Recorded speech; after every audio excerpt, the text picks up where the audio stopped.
Hi friends, నేను మీ సత్యమాకల. Union bank mobile app అయినా యోమ్ app మనం మొబైల్ మార్చుంటే కనుక యాప్ అవ్వట్లేదు. ప్రాబ్లం ఏమైనా వస్తుందంటే చేంజ్ ఇన్ డివైస్ అని కొంతమందికి వస్తుంది, కొంతమందికి ఏమో change in device are OS అని కొంతమందికి వస్తుంది. మీరు కనుక మొబైల్ మార్చి యూనియన్ బ్యాంక్ మొబైల్ యాప్ అయినా యాప్ అవ్వకుండా మీకు ఈ ప్రాబ్లం వస్తే కనుక మీరు ఏం చేస్తారంటే మన union bank customer care numbers ఉన్నాయి కదా, ఈ నెంబర్స్లో మీరు ఏదో ఒక నెంబర్కి కాల్ చేసి మన యూనియన్ బ్యాంక్ మొబైల్ యాప్ అయినా యోమ్ యాప్ని మీరు డిరిజిస్ట్రేషన్ చేయించుకుని మన మొబైల్లోని యాప్ని అన్ఇన్స్టాల్ చేసి మరలా మన మొబైల్ రీస్టార్ట్ చేసి ఒక అరగంట ఆగి మీరు మరలా యాప్ ఇన్స్టాల్ చేసుకుని మన ఏటీఎం కార్డుతో ఫ్రెష్గా మొబైల్ బ్యాంకింగ్ రిజిస్టర్ అవ్వచ్చు.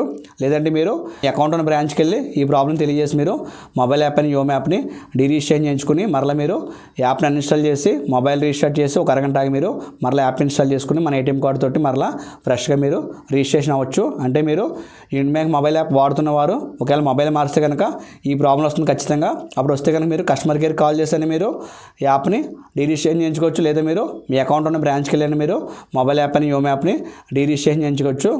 ఓకే ఫ్రెండ్స్, ఇంకా మీకు ఏమైనా డౌట్స్ ఉంటే కనుక మీ డౌట్స్ని కామెంట్లో తెలియండి friends. Thanks for watching. Please support Satyamakala for you. Take care.